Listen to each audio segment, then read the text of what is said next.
Good morning, everybody. Just give us a couple minutes. We're waiting for some additional folks to log in, and then we're going to get started.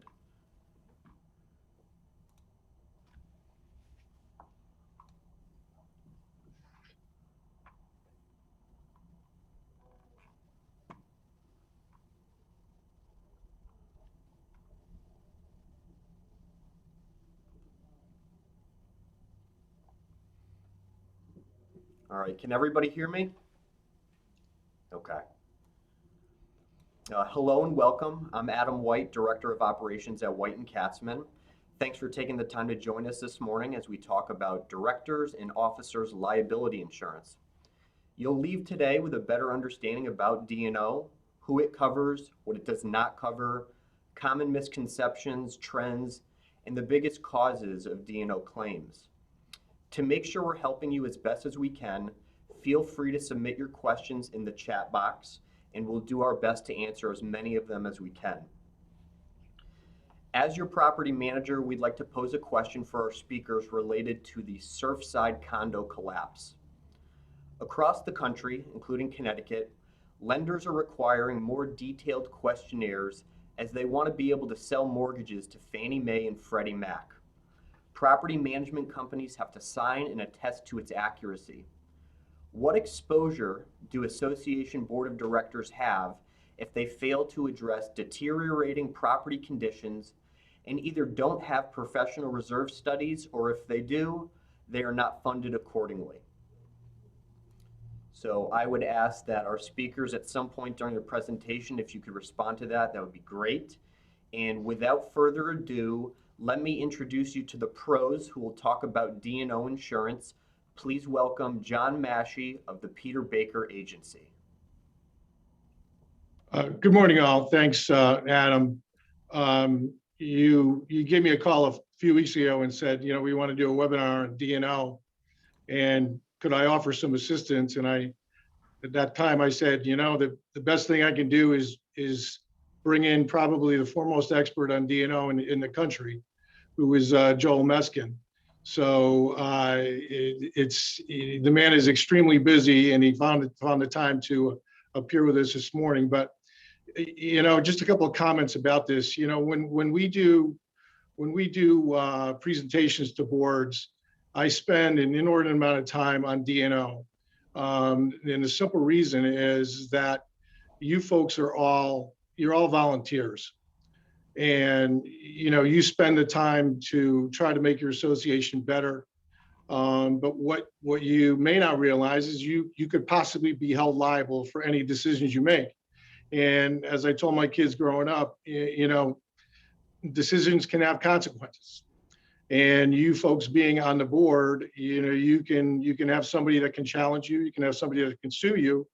And you as a volunteer, you're sitting there possibly personally exposed. And when we present, D&O coverage, we generally don't look at the price. We look at the coverage specifically, because you get what you pay for. And Joel will get into this in a few more minutes, but the important thing for all you folks to remember is you're volunteers, and this is where you don't skimp on coverage. This is where you get the best coverage you can to protect yourselves. This is where you become, the situation where you're going to get the best you can for the coverage, and as comprehensive as you can get. It's that important. And again, Joel will get into this. Kudos to White & Katzman for putting this together. Adam said we're going to put together a library of information. You can't have enough information. The world is getting more difficult. Insurance is getting more difficult. Suits are getting more difficult. And you need all the information you can get. And having this information at your fingertips obviously is important. I'll introduce Joel here. Joel is Senior VP of McGowan Program Administrators. I've been doing business with his firm for about 30 years. And the reason I do business with them is because they provide comprehensive coverage, they provide the best service, and they provide very competitive pricing. Those are the three things we look for as an agent when we present to our boards. Joel's been doing this a number of years. Whenever we have questions on D&O, obviously we forward them to him, and he's extremely good at getting back to us. And he'll do the same. He'll do the same thing for you. But as you can see from his business card, he's got a lot of designations after his name. Again, he's one of the foremost experts on D&O countrywide. He's in demand to speak, and obviously the last couple of years he's been doing a lot of it from his residence, because he does speak around the country, and we're actually honored to have him here today because he is extremely busy, and I appreciate his time. So without further ado, Joel, it's all yours. Great. Good morning, everyone.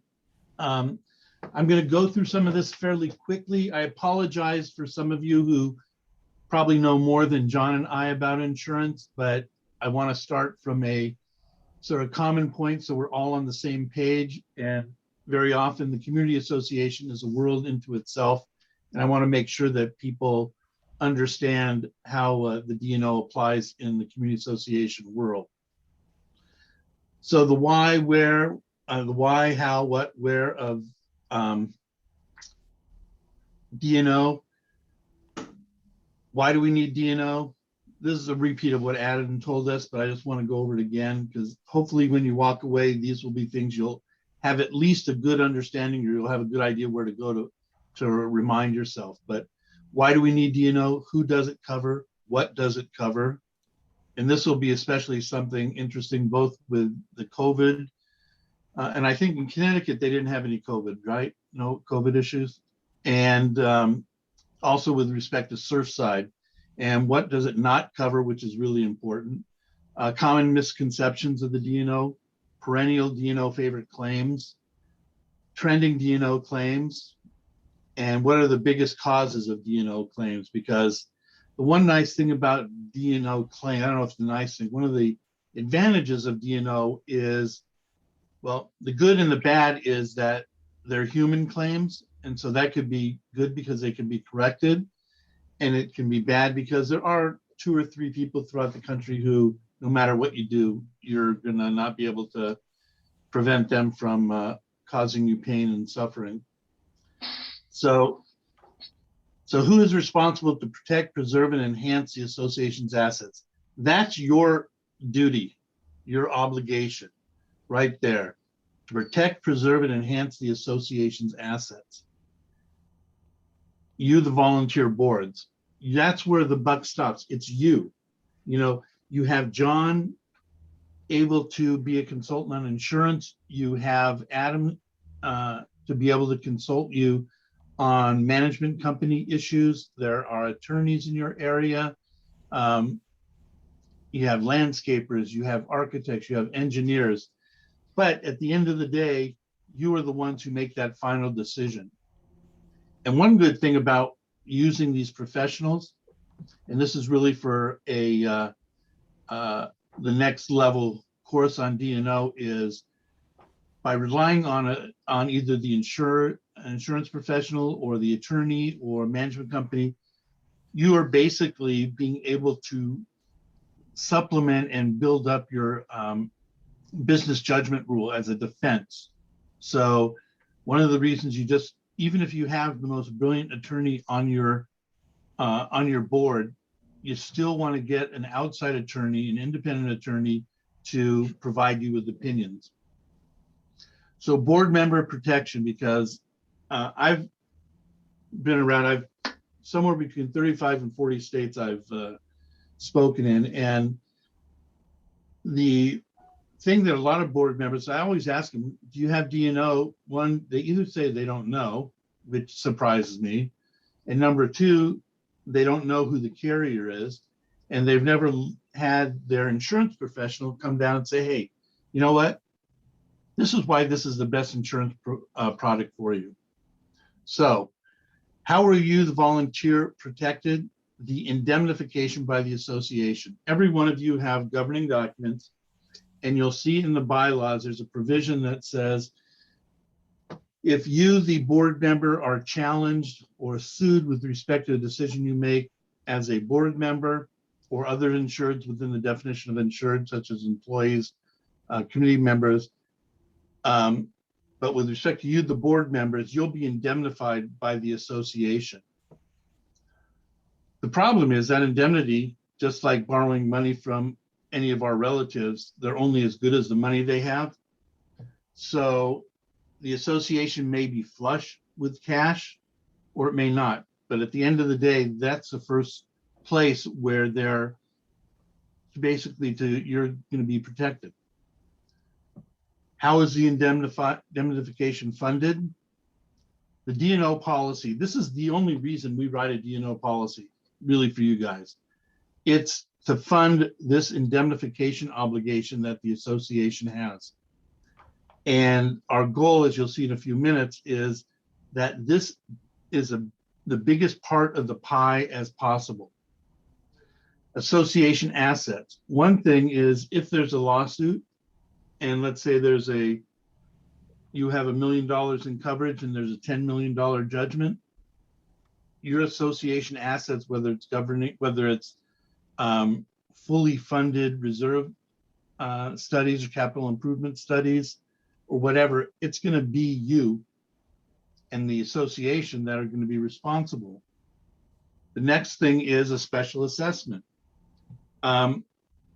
The special assessment, for example, with Surfside, in 2018, when they were first told of all their problems and where they've made their first huge error, the special assessment for the 136 units was approximately $9.5 million, which when you divide it up between all of them, it's not outrageous.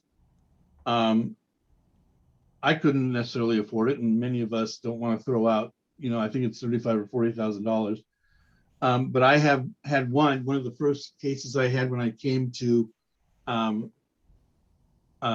into this area was actually in the Back Bay in Boston, was the Harbor Towers. I don't know if any of you have seen them. They're now gorgeous. At one point, they weren't gorgeous because from 1976, when it was built, until 2007, the only thing that they updated were visible things. They didn't do any of the infrastructure, and that's a key word, because that's going to have a whole new meaning for you in the world of community association management. They ended up having a $75 million special assessment. And you can do the division. The association members had anywhere, depending on the size of their association, anywhere between 75,000 and 400,000 that they had to come up with. And what was interesting, in that case, we had 600 association units. They all but just a few paid it. A few had to move because they couldn't afford to pay it, but everybody else paid it. Then they sued the board of directors, and I had to deal with that. The bank loan is another. If you go to any of the Community Association Institute events, the biggest vendors there right now are the banks. They love associations. They love giving loans, but they make their money on the accounts, the operating accounts and the reserve accounts and such. And then we could always go back and have a bake sale. That's at the end of the day, before we try to go at your personal assets. And this is one of the biggest questions I get all the time is, am I personally going to be responsible for any of this? You're only going to be personally responsible, and it's not you going to be personally, it's going to be basically everybody is going to be, if we get all the way down past the special assessment, that's really where your personal responsibility, because in your position as a board member, your liability is, unless there's punitive damages involved, your risk is going to be basically the same as anybody else in the association. That's why a lot of board members come to me and said, God, this is a mess. How do I resign? And I said, well, before you resign, just keep in mind that if you resign, you're putting those other people into the association board who helped create the problem, and you're not going to be able to watch them. You're not going to be able to keep your enemies close, and you're still going to be responsible. So you may, if you're of sound mind and a sharp individual, you may not want to leave the board. Okay, this always looks a little overwhelming because it is overwhelming. And this in and of itself should be why you have somebody like John Massey on speed dial. Every association, and raise your hand if you think that, if you know how much John Massey charges per hour to come and discuss an insurance issue with you. $100, how about zero? He charges nothing. And that's why it's good to do this remotely, because he can't punch me. But insurance professionals, they're your risk management. When something new comes on, or you have a question, dial him up and call him when you're in a meeting or anywhere else, so he can share with you, why maybe putting in this pool, why deciding whether you're going to put a water park in your association may not be the best idea. Why having a Facebook where people can communicate back and forth isn't necessarily a great idea. The best part about and keep in mind, this is not everybody, every association is not going to have all of this.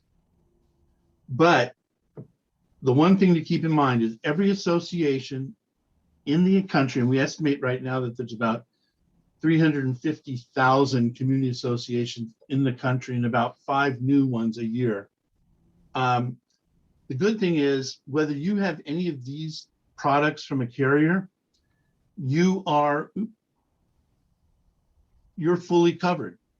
And the question is whether you're covered by self-insurance, which means you and the special assessments and the bank loans, or whether you're covered by a directors and officers liability policy.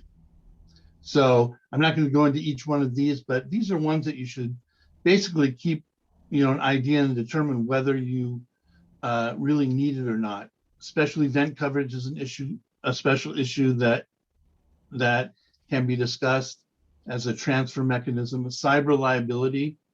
Has anybody been to Boston, the Back Bay, other than seeing Harbor Towers? There's another very large one, and it's my first high-rise condominium with a ransomware claim. And they were covered, and it still cost them, for a lot of reasons, about $120,000, and only about $50,000 of it was covered. Okay.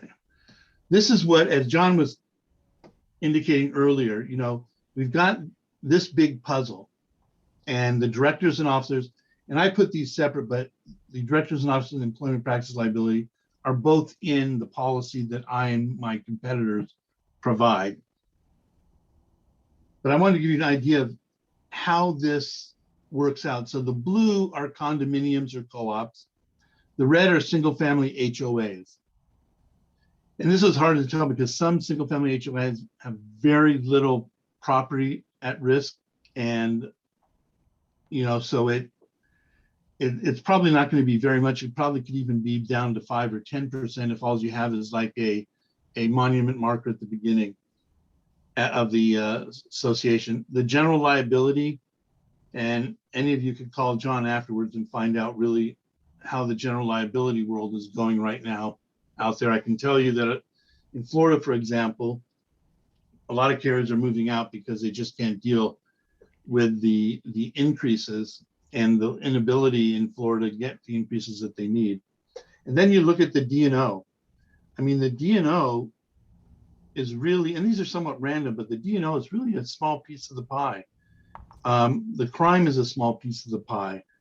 The umbrella is a little bit bigger, and the cyber liability is probably even less than this because it's just, people are just learning how it's going to impact them. We used to think that it's only large corporations, large banks, large department stores, but it's not, because the change of the world out there is a lot of these cyber criminals are now going after easy targets. And I know it'll shock you, but sometimes a community association can be an easy target.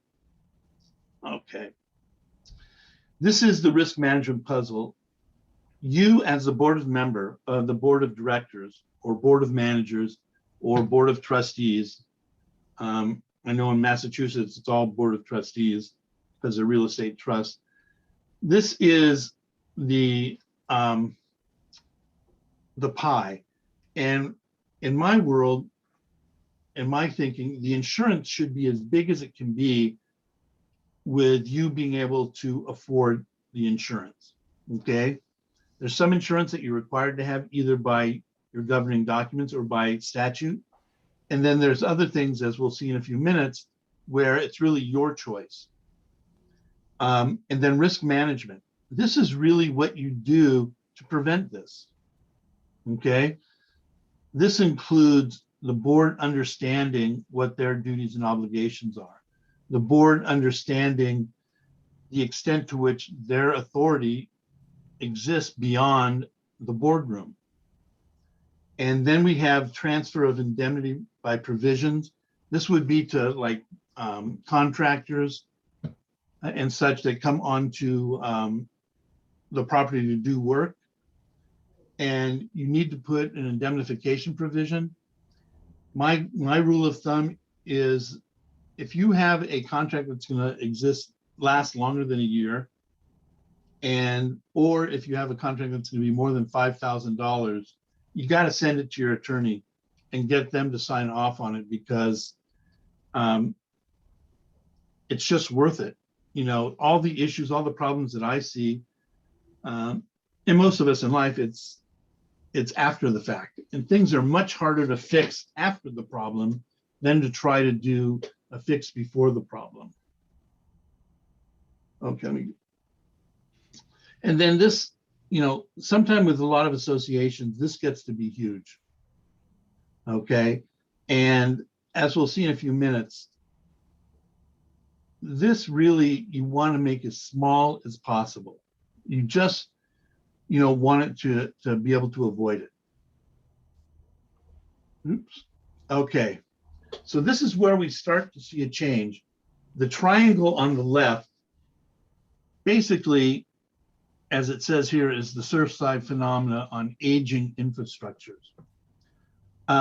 Beginning in 2017, I was on the Foundation for Community Association think tank, and we started a project basically dealing with aging infrastructures, because many of us who were on the task force were old, and we had a personal experience that things start breaking down as you get older. The same thing happens with condominium. The same thing happens elsewhere. If you have a condominium or association that has found the condominium or association fountain of youth, let me know, and we'll go into business together and try to see how we can make that work. But we'll leave that aside for a second. There's two things that the association has to deal that are part of the risk: wear and tear and unexpected perils. Wear and tear is not insurable, okay? The basis of this is our reserve study. We start with the reserve study, and when you get the good reserve study and you're going to be recommended to fund it to a certain degree, unless, you know, everybody knows that they're going to die in a week, you got to fund this as best as you can. A lot of people say, well, I'm only going to be here for 2 more years. I'm going to retire. I'll let my grandkids who inherit this, you know, pay those. Let's just push off certain things. But when you live in a community association, you as the board members have to put the interest of the association, the entity, above your own personal interest. Most people join the board, which is very intuitive, to protect their investment in the association. But when you join the board, you're basically putting the entire association, which might not necessarily comport with your personal thought and such, to protect the association's assets. The unexpected perils are the insurance, okay? And then we have now the Surfside. Surfside wasn't necessarily an unexpected peril, because we know that in 2018, for example, they got a report in Surfside saying that your place is crumbling. And nobody believed them, or nobody took it serious. And a lot of it, and we still don't have the complete picture of the cause behind it, although it's becoming pretty clear. A lot of it had to do with bad construction defect, bad materials. Also, if you want to read the Inquirer version of what happened, they were basically, in this, I don't have the exact information evidence, but it was part of a Colombian money laundering. The contractor and such that were building these things fast, taking shortcuts because they just wanted to build it, launder the cash, and they didn't care. If anybody ever watched on YouTube, I forgot her, Griselda, she was like the queen of drug cartels. She actually lived there when she moved to Miami. So what exposures are at risk in the community association? This is really exposure. This is why you move into an association, right? The lifestyle, sometimes it's a lifestyle. Sometimes it's just because that's the place that meets your most basic needs, but especially with 55 plus associations, or you move out of the house and move into something maybe in Cape Cod or someplace that's really nice and you like the lifestyle. So that's an asset and that has to be protected. The common elements are clearly the main asset. Depending on where you are, if it's a condominium, you know that the hallway is everything outside your walls. The unit owner property value, this is huge. You want to make sure you may keep your unit. Let's say you're in a single family home and you've got the best looking unit on the block. And then we have the reality that, well, yeah, you do have the best looking place on the block, but everybody on each side of you, they have cars parked on the lawn, the weeds are overgrown, they still have their holiday decorations up in August. And that's going to impact your property value when you go to resell. And that's a huge asset. So you move into an association, even though people say, well, association rules just are horrible. At the end of the day, you move into the association because you want them to maintain and be the bad guys or the enforcers for those who may not necessarily keep up their unit. And the association value as a whole. For example, if you walk into a place and the sign has, some of the letters are tilted or missing, you want to make sure that doesn't happen because that's going to impact first impressions, as we know, are huge. So directors and officers, what is the good about D&O insurance? It funds the defense against the board and members if within the definition of committee members, volunteers, CAMs, and or employees, they're also covered. So the first thing that you want to make sure, and I would anticipate that that White and Katzman probably uses good professionals like John who don't provide them weak or incomplete policies. In the old days, people used to buy their D&O as part of a package. And the D&O and the packages were, because they were really not D&O carriers, were fairly bare bones. And in those, they may have included the definition of a board member as those sitting on the board at the time the incident happened, okay? But what if it happened before you join the board? What if it happens after you leave the board? You want to make sure that the definition of insured gives you the best protection there is. Okay, the knowledge and exposure regarding claims. When you see your neighbors or you go to a CII meeting, you learn by hearing other people's horror stories. And if you hear their horror story, you can go back and work with your board and say, wait, all we need to do is tweak here or there, or make sure we don't do this or that. And so that is huge, with respect to seeing what the claims are under the D&O. And I'll give you some of those in a couple minutes. And then knowledge the volunteer obtains from the D&O. So you want to make sure that these things are in place. Okay, what is the bad?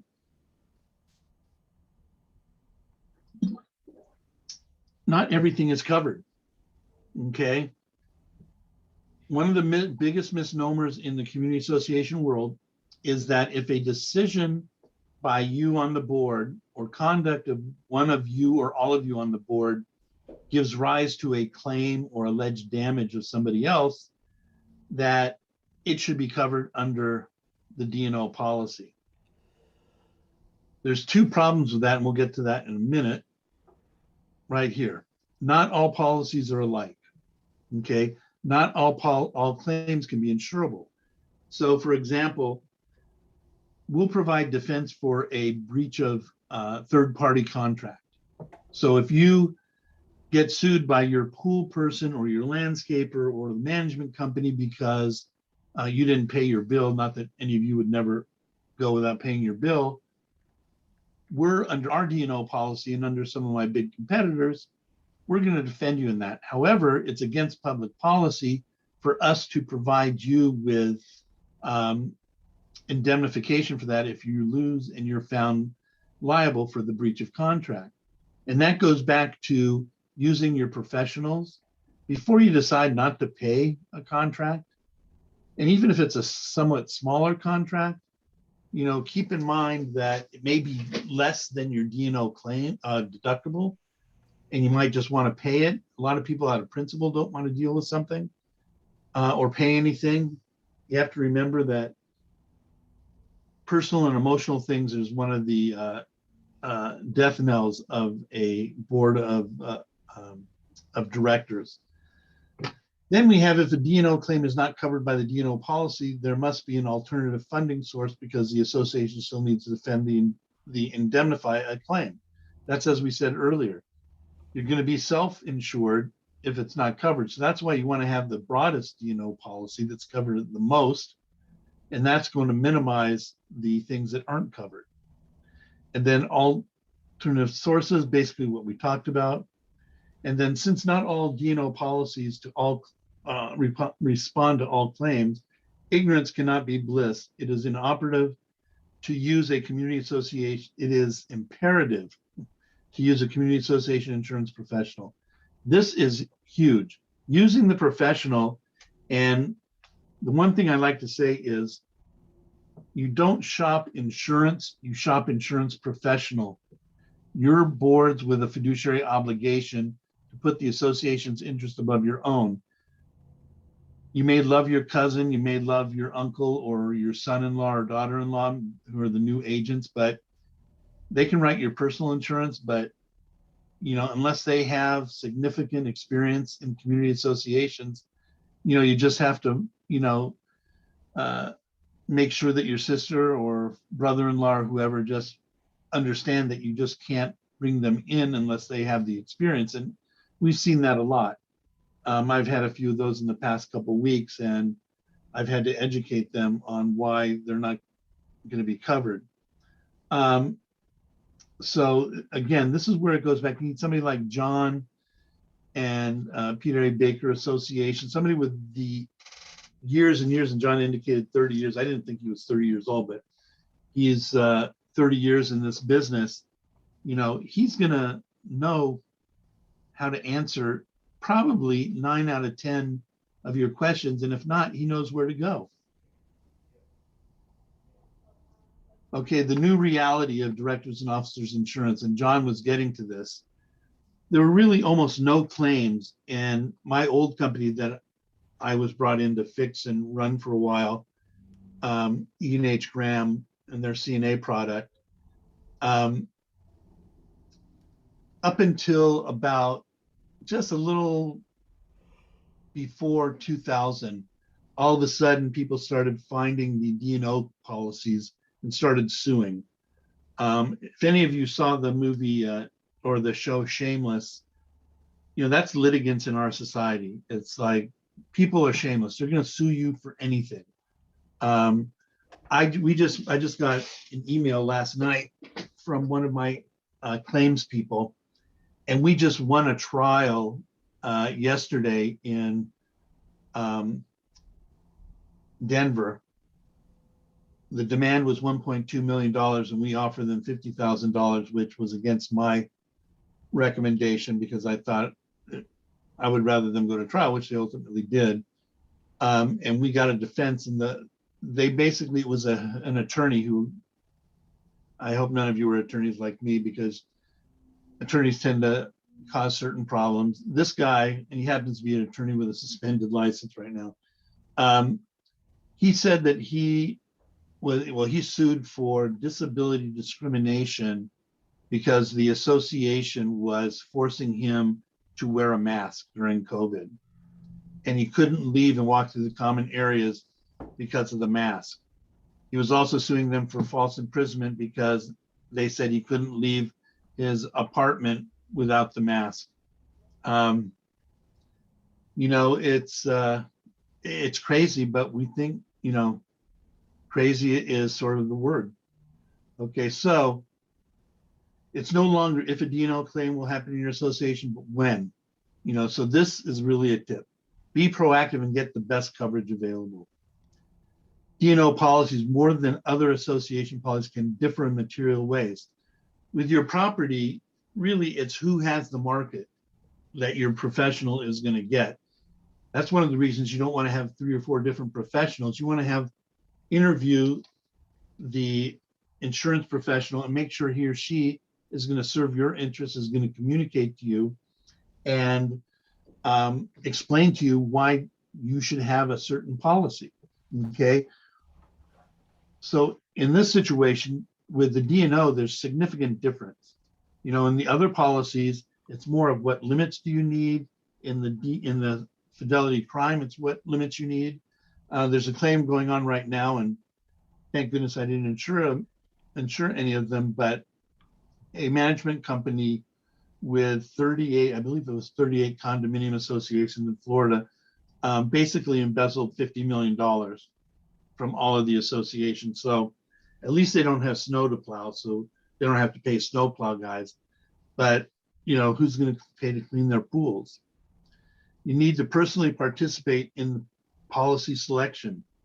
As phenomenal as Adam may be and others that work with Adam, at the end of the day, you need to understand, you don't need to be an expert, but you need to make the insurance professional or somebody convince you why that's the best product for you.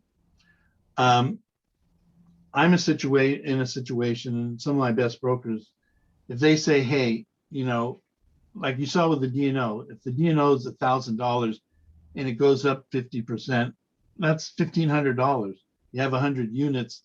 You can do the math of how much additional that is. To pay an additional $500 to get a better policy, it shouldn't even be a discussion on the D&O side.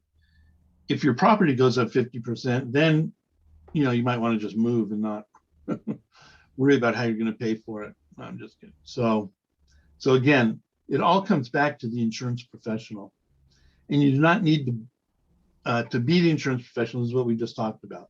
Shop and get it. All you have to do, besides John, is, you know, go to a CAI event. Look into CAI on their website. They have service providers.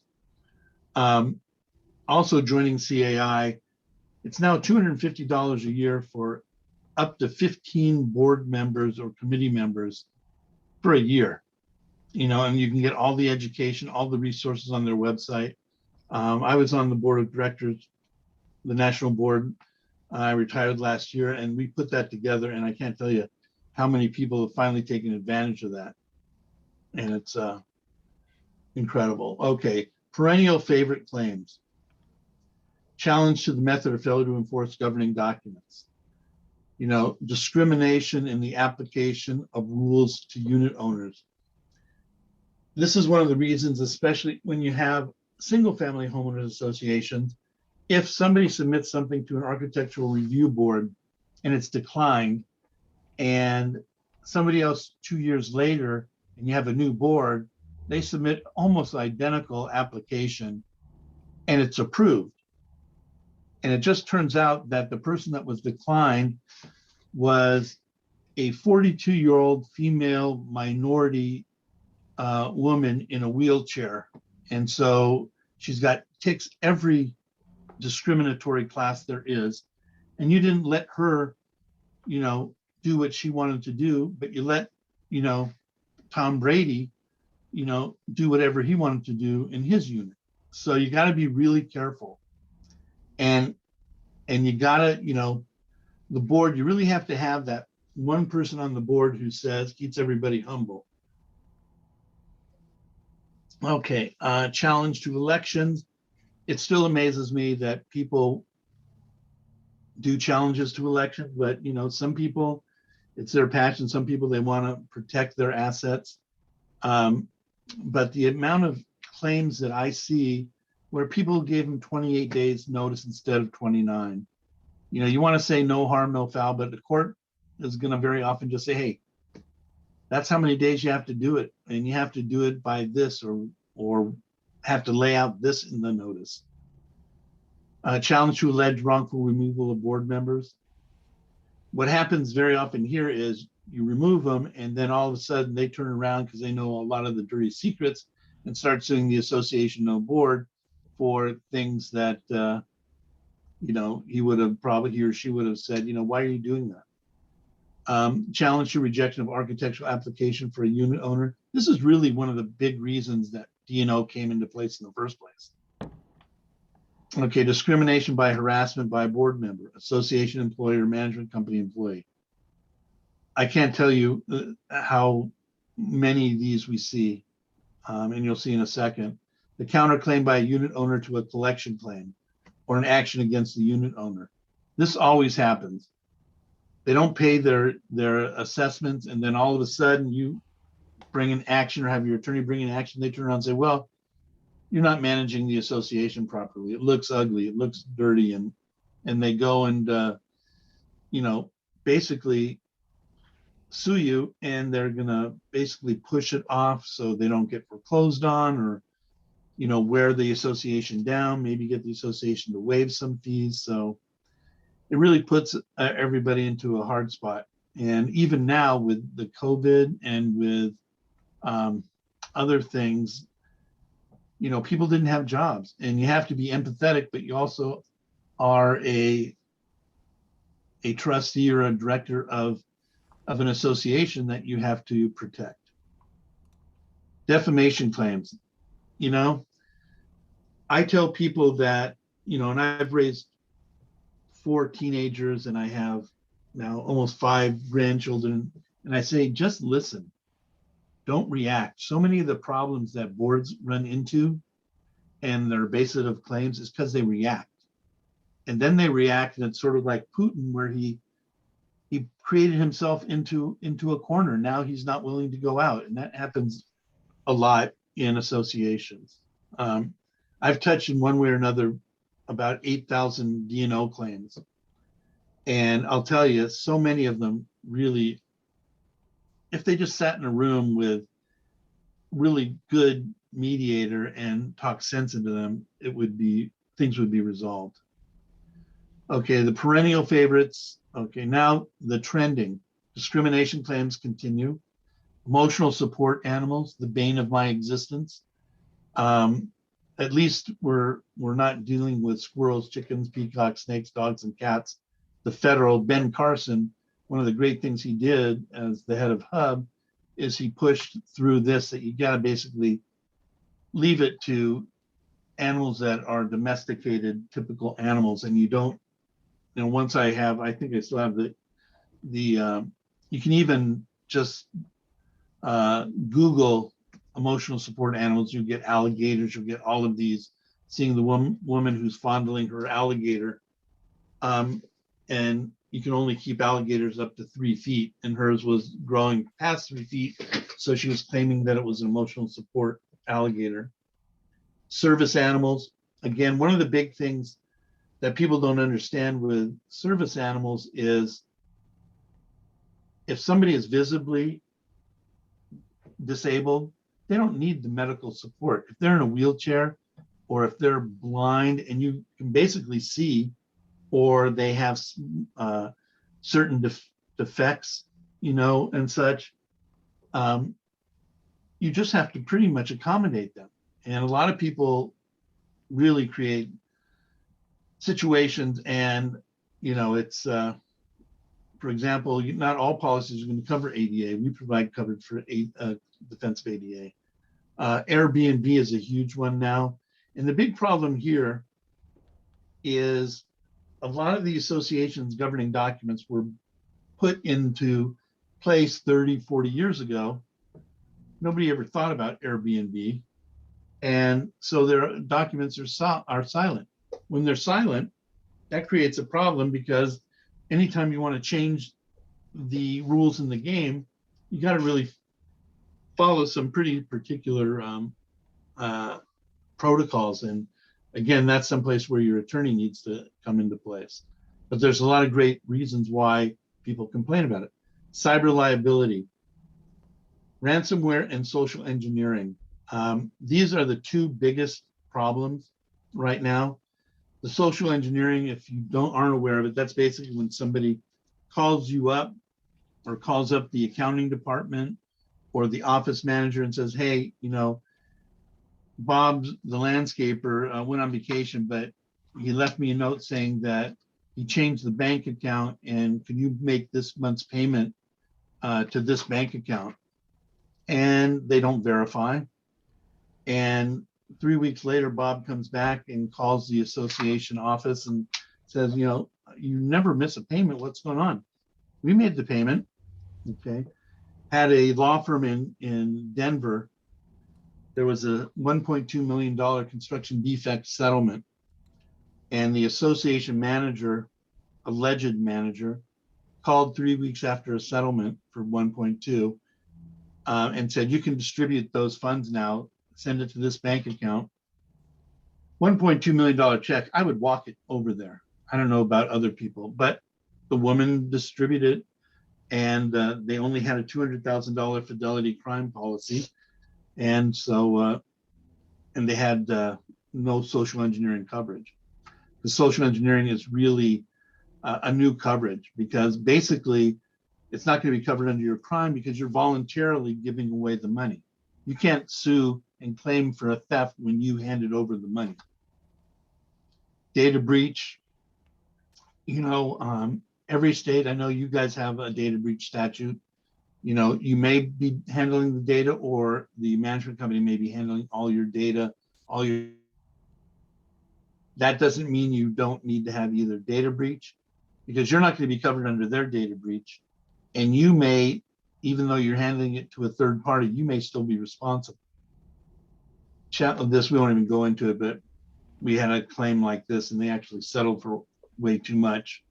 And this is really for the management company, not to require biometric scanning for time cards. Smoking, cigarettes, and marijuana, another issue that is going to take years to play out. The most frequently denied claims, and this is really important. Remember, we're talking about a D&O policy. For example, any of you who have watched closely with the Surfside, the insurance that they had was a total was $48 million. That was paid within 2 weeks. There was no coverage, but the carriers made a determination that from a business standpoint, they're not going to win anything.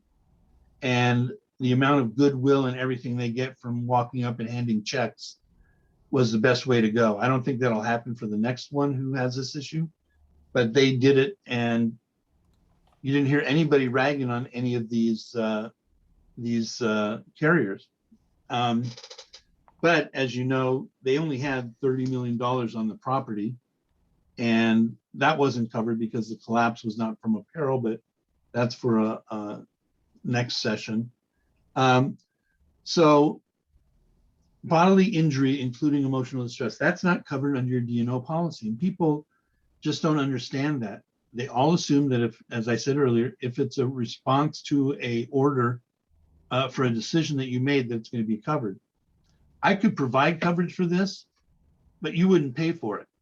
I would have to charge such a high amount and you have your general liability policy, which in most cases, and especially to provide a defense, we have what's called absolute bodily injury, as do most of my competitors, where we won't defend or indemnify you if the claim arises out of bodily injury or property damage,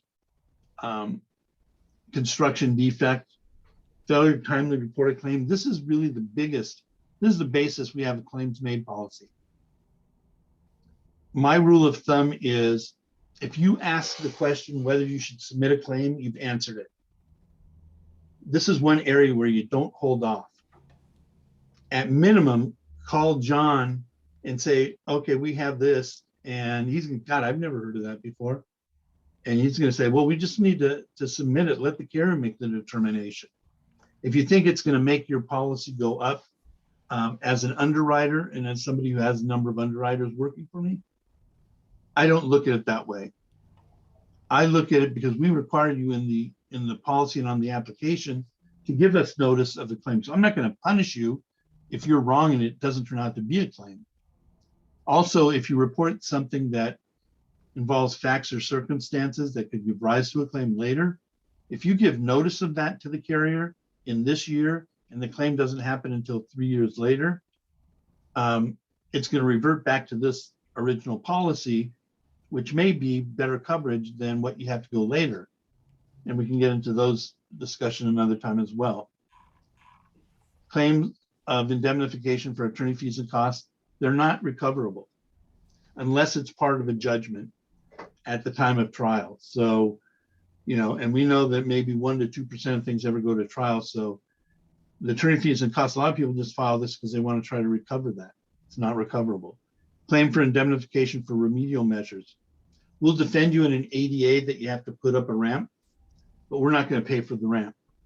You know, we may pay that you have to do different things to comply, but we're not going to pay for, you know, to rebuild it or to make the door bigger or to put special buttons or lights.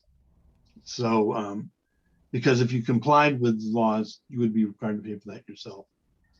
Claim by an independent CAM, community association manager against the association, or the CAM suing the CAM under a D&O policy. Not all policies are going to provide coverage for a management company that you hire. The indemnification provision in your management agreement is probably going to require that you do that. And sometimes that's never determined or found out that you didn't do it until the time of the claim. So pitfalls and traps for the unwary in handling and defending D&O claims. People forget to protect the attorney-client privilege. Number one, you know, if you have pillow talk with your spouse about issues and that you're involved in litigation, those could be discoverable. One of the things that I always recommend is have one liaison between the board and the attorney. Don't let everybody, 3 different people, call the attorney. Number one, he or she will bill for it. But number two, it really impacts, you know, the attorney-client privilege. Board members discussing the claim or litigation between and amongst themselves outside an executive session. When it's personnel or litigation, you know, you can't talk about it outside and you can't share that information. And I don't know, I don't think any boards in Connecticut have loose lips, but, you know, in some of them they do. Emails between and amongst the board members.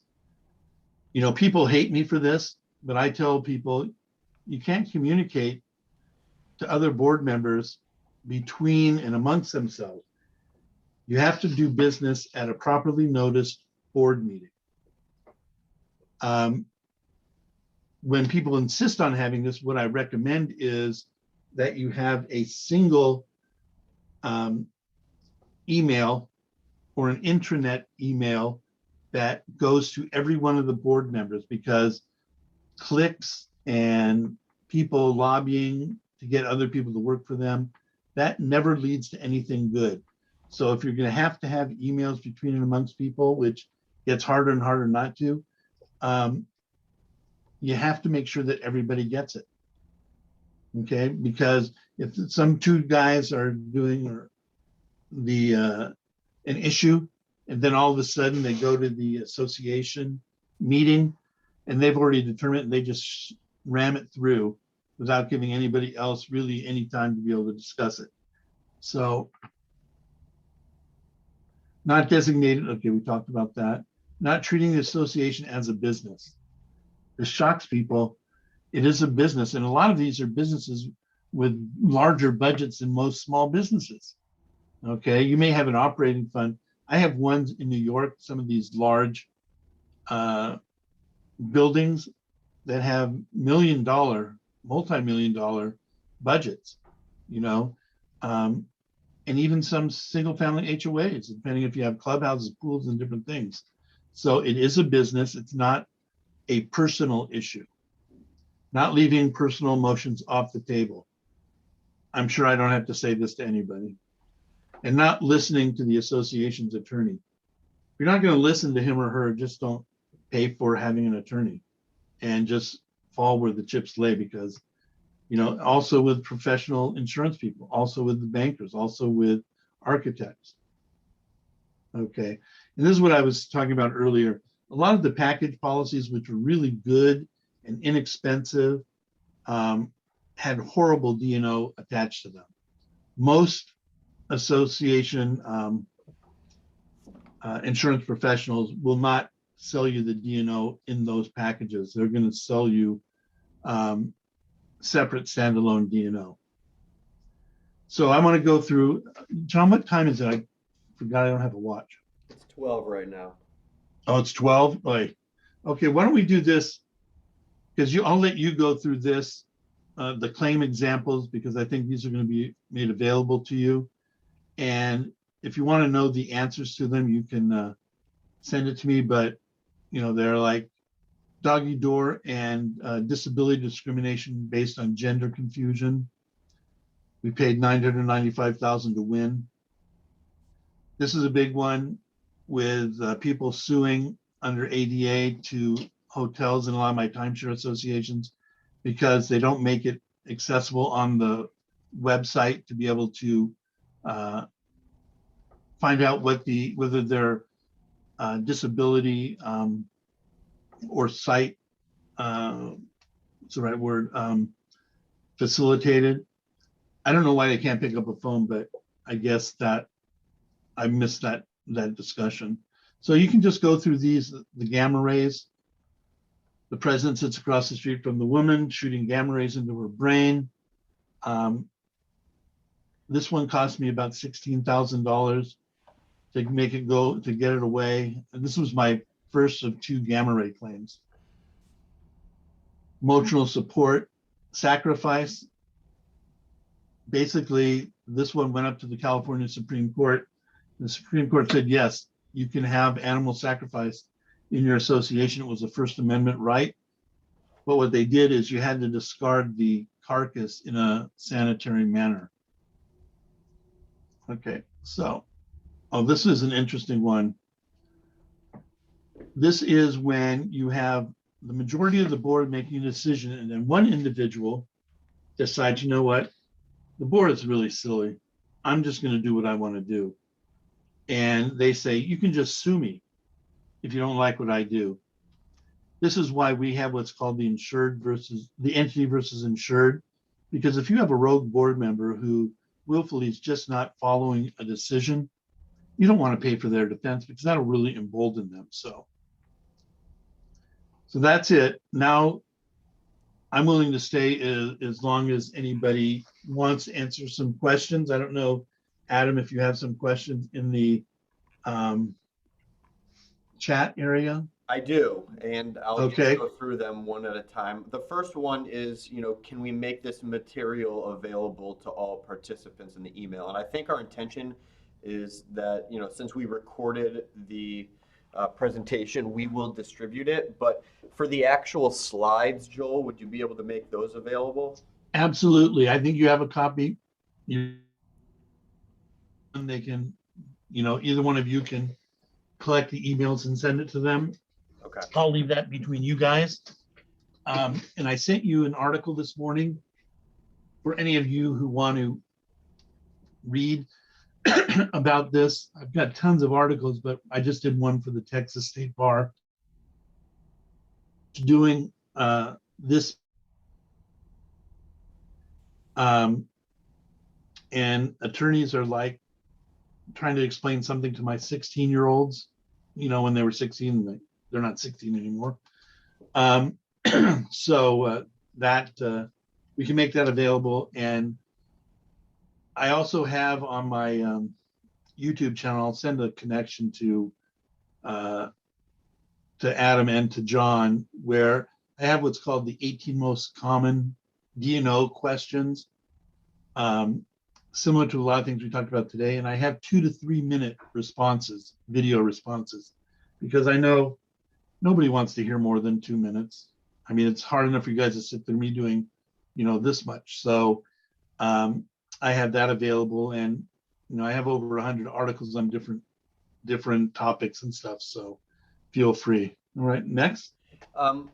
Someone posed a question. When you say Facebook is not a good idea, I assume that means a Facebook page that is run by the association, correct? This is what I mean. I have no problem with email, Facebook, or anything that disseminates information.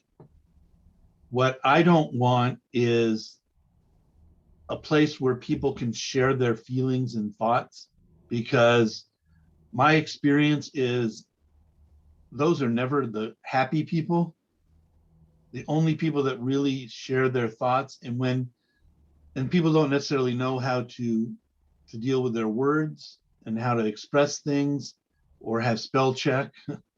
And they, it causes problems in the association. Anything that is related to the association, even if it's somebody else that puts it up with the association's name, the problem there is you can't take it down. Only they can take it down. But you can basically communicate to everybody else that this is not anybody that's authorized to do this. And people don't look at disclaimers.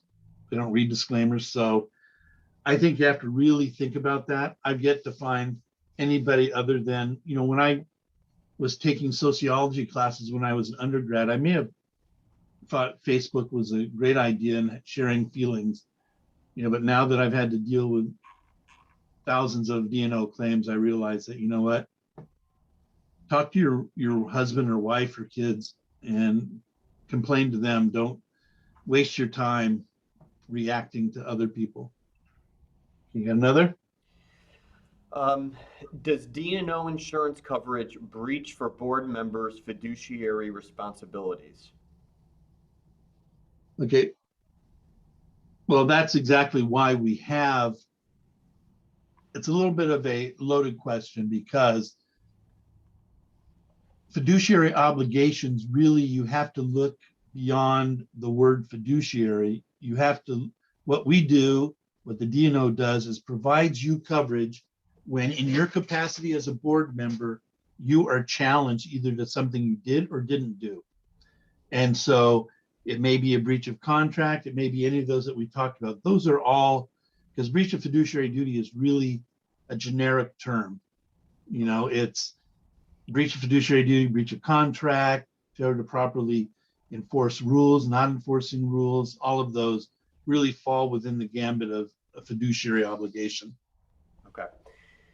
Can you give some concrete examples of things that are covered and are not covered?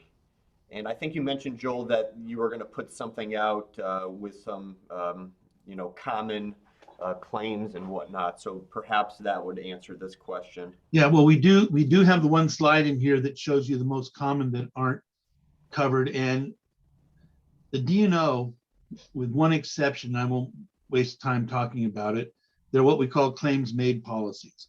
So our policy will cover anything, a wrongful act alleged against a board, past, present, or future board member that happened anytime between the date of the policy going back to when the association was started, as long as the claim was made during the policy period.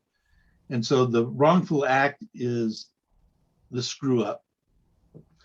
The claim is when somebody complains about it to the association, and then you have to report it to the carrier, and you have to report it within the policy period or within the extended period, which is usually 60 to 90 days unless you buy an extended tail. So that's one of the biggest things that people fail to do. And one of the things that happens is a lot of times lawyers aren't as necessarily familiar with claims made policies. And it may shock some of you, but lawyers like to bill. And so when they're working for the association, they get a claim, there's somebody say, yo, I think I can resolve this. So let me try. And then they don't realize they missed the expiration of the policy, and they don't make a timely claim, and it's going to be denied. So that's a big denial. Bodily injury or property damage. If somebody slips and falls, that's covered under the D&O policy, under the general liability policy, subject to their exclusions. Under the D&O, if you decide that you're going to fire the maintenance person, or you're going to only have them come in one day every 2 weeks, and then somebody slips and falls, or there's a buildup of ice, and people are going to say, well, it directly relates, which it does, to your decision not to have the person there every day. But we exclude anything or any claim arising out of bodily injury. And as I said earlier, we could provide coverage for that. Nobody does. But it would cost, so much that you wouldn't pay for it. Same thing happens with property damage. That's why, for example, by the grace of God, I stopped writing Champlain Towers in 2014. So I am very happy. I don't know why I did it, because it was a long time ago, and they still came after us and asked me for the policies. We denied coverage, but I didn't think there was any coverage of it because it was all property damage. And we don't provide coverage for property damage. And neither did the carrier, who happened to be Philadelphia, that paid it, the $1,000, I mean, the $1 million, but they would have paid it no matter what. So, so those are a couple, and you can look at the slide if you get the PowerPoint, and I can send more as well. All right, a couple more.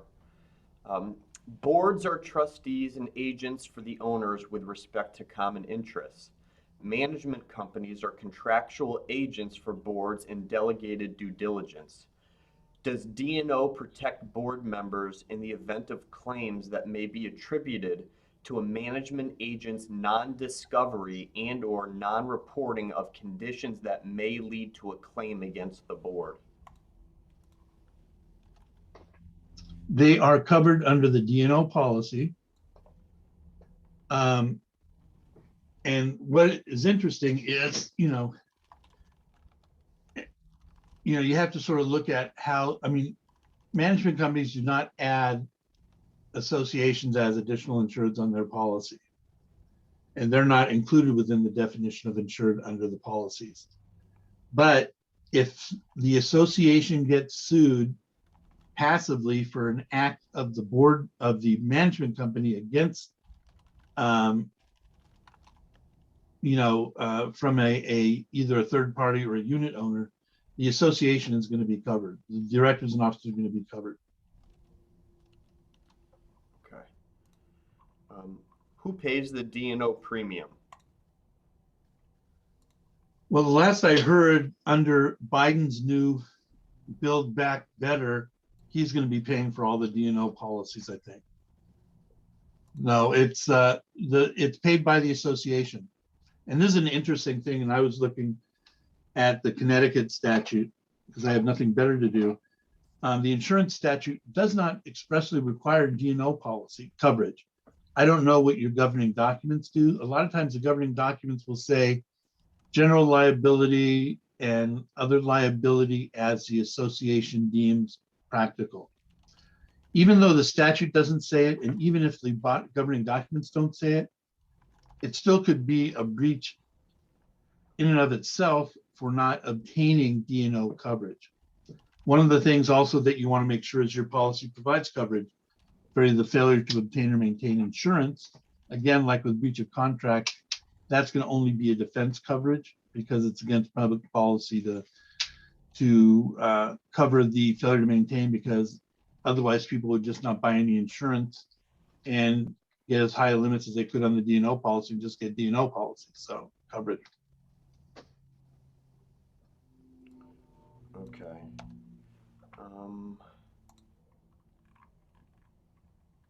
Let's see. What happens in the event of a common element from being repaired that could, cause a liability to the association if it's brought to the attention to the board and the board denies the request for repair? Well, it's like any other negligent action. First of all, the individual unit owners are only liable to the extent that the association, their share in responsibility of association matters. So if you have 100 unit owners and the association doesn't fix it and somebody is injured because of that, it's first going to go to the general liability policy. And then it's going to, if that's insufficient, then the association, it's not going to be a direct action against individual unit owners, but they may be responsible, again, probably through a special assessment for an excess judgment. And one of the things that you want to make sure, if you're in a condominium, you want to make sure that, well, you'll have loss assessment coverage, which pays in that situation, but very often carriers only give you in a minimal amount. And they don't tell you, they usually give you maybe 1,000 or 2,500. They don't tell you that you could probably get 50,000 for another $35. So if you were in a condominium, you have what they call an HO6 policy, then call your broker and ask them. And John, you probably know that better. I mean, you find that a lot of people don't think about increasing their special assessment coverage? Absolutely. Most of them don't. I mean, they do ask several questions about it when you do the HO6, but they don't understand the difference, the two separate assessments that they can get, one being liability and one being property side. But it's, as I've told board members and any unit owner that calls me, loss assessment coverage on your HO6, $50,000 costs you about $15. Yeah. Not worth, it's worth getting it. It's very Right, inexpensive. right. And what I find, because a lot of people on their HO6s, again, that's a condo policy, they, the broker doesn't make any money on making those recommendations because he or she on $15, sometimes it's harder to advise you that because it takes so much time to explain it to you.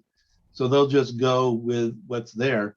And that's again why, you shouldn't just, some State Farm, some of the direct writers are excellent, the agents, and some of them, they are what they are. So again, anytime that you do that, you want to make sure that they understand what you need to cover in your personal policies. And I found a lot of times that, and this happens a lot, when somebody, an old couple, husband or wife dies, they were the ones that took care of the insurance. They moved down to Florida and buy a condo in the same unit as their brother and sister down there. They go to a meeting, they go up to the nice, wonderful, lovely management company manager, and they say, "Hey, nice to meet you. I just wanted to ask, is the association fully covered?" And a lot of times they don't know really the question that he or he is asking. And that person may say, "Oh yeah, we're fully covered." And so they don't go out and buy their own personal insurance for the unit. And as a result of that, God forbid there's a total loss, they get everything built to the drywall and then nothing else. So again, there's always some issue that's going to come up. And that's usually an issue that comes up later on a Friday afternoon. I see one more question. I believe you indicated board can make a special assessment to cover board's liability, which is not covered by D&O insurance. Is that right? If so, couldn't unit owners sue the board for failing to have enough coverage or not otherwise fulfilling fiduciary duties? Yes, this, and let me walk you through this because this is a good question. It's one that I often get. Okay, so the board looks at a insurance situation. And this happens a lot with flood, with earthquake, with wind. They said, God, you know what? It's just way too expensive. You know, we can't do this. And of course, 3 weeks later, there's a hurricane or, you know, something else. And they go to the board and say, we need to make a claim for the building. They said, well, we determined that we couldn't afford it. And you can sue the board. But what happens is you're really suing yourself, because if a special assessment is made, unless you determine or it's determined that they are they committed fraud or there's a severe conflict of interest, they're going to be covered, and the special assessment's going to go to them and everybody else in the association. So yeah, we will defend. And there's certain situations where, you know, it may be proper to sue them, but at the end of the day, even if you sue them and even if you win, the carrier is not going to pay for the insurance that wasn't obtained. All right, thanks, Joel. That's all we have in the chat box. And Perfect. yeah, we appreciate the presentation. Thank you so much. All right. I know I put in a lot of information in one sitting, but you know, if there's any specific areas you might be interested in the future or any topics, you know, things like, for example, cyber liability, most of us are like shaking our heads. Why would an association need cyber liability? Or, you know, what about fidelity crime coverage? Who's responsible? If the management company has it, do we really need to have it? Same thing with cyber liability. So there are a lot of different ones where, you know, you can do a half hour, 45 minutes alone on a topic that the boards may find of interest.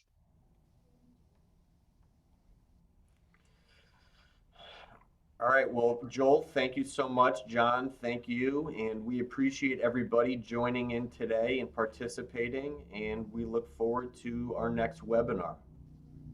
All right. Thank you, everyone. I hope it was helpful. Thank you, You're welcome. Joel. Thanks, Thank you, Joel. John.